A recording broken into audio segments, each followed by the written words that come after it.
साकिब बशीर साहब, अब ज़रा हमें ये भी थोड़ा सा बता दीजिएगा कि इस्लामाबाद की क्या सूरत हाल होगी ये जब समिट हो रहा होगा, फिर मेहमानों को रिसीव करना, और जिस तरह नजम साकिब साहब ने बताया कि एक इसका ये पहलू भी होता है कि वो कौन कहाँ स्टे करेगा, कैसे मूवमेंट होगी, समिट में आएंगे और फिर कौन कौन मुलाकातें करेगा, कैसे कैसे मुलाकातें होंगी। इस हवाले से क्या प्लान तरतीब दिया गया वफाकी हुकूमत ने? एक तो इस समिट के हवाले से पिछले तकरीबन हम 20-25 दिन से फिजिकली देख रहे हैं। वैसे बिहाइंड द सीन तो काफ़ी अरसे से तैयारियां हो रही हैं, लेकिन फिजिकली देख रहे हैं कि इसकी तैयारियां इस्लामाबाद में जब हो रही थी, वो आप जो इस्लामाबाद को सजाने के हवाले से अगर बात करें कि जो रेड जोन का इलाका है उससे मुल्हिका जो है सड़कें हैं, या उसको सजाने के हवाले से, या ओवरऑल इस्लामाबाद को उसकी ब्यूटिफिकेशन जो है वो बहुत ज़्यादा की गई है, क्योंकि एक बहुत बड़े पैमाने पे जो वफूद हैं वो आ रहे हैं इस्लामाबाद में। इसके अलावा सिक्योरिटी के भी बड़े सख्त इंतजाम किए गए हैं, 3 दिन की छुट्टी भी की गई है। और इसके हवाले से इस्लामाबाद रावलपिंडी आप ये समझें कि वहाँ पे जो तजारती मराकज़ से लेकर हर चीज़ जो है वो तकरीबन 3 दिन के लिए हर चीज़ जो है रुक जाएगी, क्योंकि रास्ते भी बंद होंगे बहुत सारे। तो उस लिहाज से तो तैयारी तो कल रात वज़ीर-ए-आज़म ने भी विजिट किया सारे जो रूट्स हैं, जगह हैं जहां पे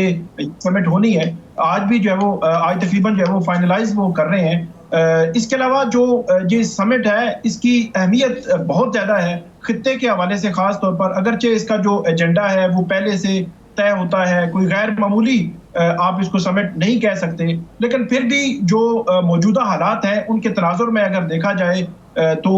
ईरान इसराइल का जो एक कशीदगी का माहौल है जो मिडिल ईस्ट में, वो ईरान जो है वो मौजूद है। इसके अलावा जो है वो यूक्रेन वार जो है उसके हवाले से भी मौजूद है, अगरचे उस पर बहुत ज़्यादा बात जो है वो होती नज़र नहीं आती। फिर इसका ये देखा जाएगा कि जो मौजूदा हालात हैं दुनिया भर में, उसके हवाले से ये जो समिट है वो कैसे रिस्पॉन्ड करती है, या जो कन्फ्लिक्ट है ख़ास तौर पर इसी में पाक भारत, जो पाकिस्तान भी मौजूद है, भारत भी मौजूद है, यहाँ पे पाकिस्तान और भारत के अपने इख्तिलाफात मौजूद हैं, चीन और भारत के भी कहीं ना कहीं चीज़ें जो है मौजूद हैं। तो जो इनका जो एलामिया होगा, जो फाइंडिंग्स होगी, या ये किस एंगल से मुख्तलिफ जो कन्फ्लिक्ट है ख़ास तौर पर खित्ते के या इससे बाहर, उसको किस एंगल से देखते हैं और किस तरह उसको जो है वो रिस्पॉन्ड करते हैं। क्योंकि अगर गजा की भी बात की जाए तो वहाँ भारत जो है वो हमास की जो है वो मजम्मत कर चुका है, इसराइल के साथ वो यकजहती भी करता रहा है, तो वो भी एक एंगल है। अहम मामला एक और भी अब सामने आ गया है कि मुजव्वज़ा जो आइनी तरमीम की बात की जा रही है, इसके खिलाफ दरख्वास्त सुप्रीम कोर्ट में लग गई है और 3 रुकनी बेंच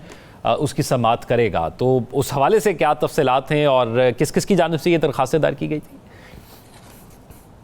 जी बिल्कुल, ये सबसे बड़ी अहम बात है कि ये साबिक सदर है सुप्रीम कोर्ट बार एसोसिएशन के आबू ज़ुबैरी साहब और उनके साथ जो पाकिस्तान बार काउंसिल के कुछ मेंबरान हैं, जिन्होंने ये दरख्वास्त दायर की थी मुमकिना और मुजव्वज़ा आइनी तरमीम के खिलाफ, उस पर 17 अक्टूबर को चीफ जस्टिस काजी फायज़ ईसा की सरबराही में बेंच जो है बिठा दिया गया है। ऐसे लगता है कि ये एक जो है वो राय हो सकती है, तासुर हो सकता है कि हो सकता है सुप्रीम कोर्ट, क्योंकि चीफ जस्टिस काजी फायज़ ईसा माजी में या माजी करीब में बड़े क्लियर रहे हैं कि पार्लियामेंट के उमूर में हम मुदाखलत नहीं करेंगे। अगर उन्होंने वो दरख्वास्त वहीं पे खारिज कर दी तो ये भी एक रास्ता जो है वो बंद हो जाएगा और हुकूमत के लिए एक और रिलीफ होगा, जिसको ये खदशा है कि अगर वो आइनी तरमीम ऐसी करेंगे जहाँ पे इंडिपेंडेंस ऑफ जुडिशरी कंप्रोमाइज होना, या जो एक स्ट्रक्चर है जुडिशरी का वो खत्म होने का खदशा हुआ, तो कहीं अदालतें जो है वो इंटरवीन ना कर दें। फिर हाई कोर्ट्स में जो है वो पिटीशन पेंडिंग पड़ी हुई है। अगर सुप्रीम कोर्ट 17 अक्टूबर को कोई ऐसा ऑर्डर कर देती है और ये कहती है कि पार्लियामेंट के उमूर में इस तरह हम कहीं दूर दूर तक मुदाखलत नहीं करेंगे, तो फिर मेरा ख्याल है ये मामला जो है वो हुकूमत के लिए एक और रास्ता जो है वो साफ हो जाएगा। इसके अलावा जो मुसव्वदों की बात हो रही है, वहाँ पे मौलाना फजल रहमान और पीपल्स पार्टी जो है उन्होंने अपने मुसव्वदे एक्सचेंज किए हैं। पाकिस्तान बार काउंसिल का मुसव्वदा भी है, लेकिन इन तमाम मुसव्वदों में जहाँ पे एक आईनी अदालत की बात है, वहाँ एक और बड़ा अहम नुक्ता है, वो है कि 68 ईयर जो है वो एज होनी चाहिए। पाकिस्तान बार काउंसिल ये कहती है कि जो आईनी अदालत का चीफ जस्टिस हो उसकी एज जो है वो 68 ईयर होनी चाहिए। तो 68 ईयर एज की जब बात आई थी तो ये एक राय बन रही थी, एक तासुर उभर रहा था कि शायद जो है वो रिटायरमेंट के बाद चीफ जस्टिस काजी फायज़ ईसा को लगाना जो है वो मकसूद हो, इसलिए 68 की जा रही है। वगरना तो जजेस की एज जो है वो 62 और 65 बड़ी जो पुरानी चलती आ रही है। 68 करने मैच की बात जो है वो समझ नहीं आती। इसके अलावा जो मौलाना फजल रहमान और पीपल्स पार्टी, इनके दरमियान जो ड्राफ्ट सामने आए हैं, इनमें बहुत बड़ा फर्क है। उसकी वजह यह है कि मौलाना और आज जो है वो उनके जो थे वकील हैं कामरान मुर्तजा, उन्होंने बड़ा क्लियर कहा है। उन्होंने कहा है कि हमने जो आईनी बेंच की तजवीज़ दी है, और बिलावल साहब जो है वो कायद-ए-आज़म जो मोहम्मद अली जिन्नाह, उनके ख्वाब को लेकर आगे हैं। उन्होंने कहा है कि मैंने बड़ी रिसर्च की है और आईनी अदालत जो है वो बननी चाहिए। ये एक बड़ी जो वो क्लियर बात है कि हुकूमत 17 अक्टूबर के बाद किसी वक्त भी इजलास बुलाकर ये जो है वो आईनी तरमीम करने की कोशिश करेगी। जो पीटीआई है वो ये कह रही है कि ये बहुत बड़ा एक सेटबैक होगा और पैरेलल एक जो है वो अदालत हुकूमत खड़ा करना चाहती है। उनका ये कहना था कि ये डिले किया जाए इसमें, और जो पीटीआई है उसकी जो प्लानिंग लग रही है कि 17 अक्टूबर के बाद दोबारा एहतजाज और प्रोटेस्ट, इसी तरह जैसे इस्लामाबाद बंद हुआ था, दोबारा से वो मामला खुल सकते हैं अगर हुकूमत जो है वो उसी जानिब गई। इसके अलावा एक और जो पर्सन स्पेसिफिक जो लेजिस्लेशन है कि आईनी अदालत के अलावा जो ट्रांसफर पोस्टिंग वाला मामला था वो भी जो मौलाना है उनके तजावीज़ में नहीं है।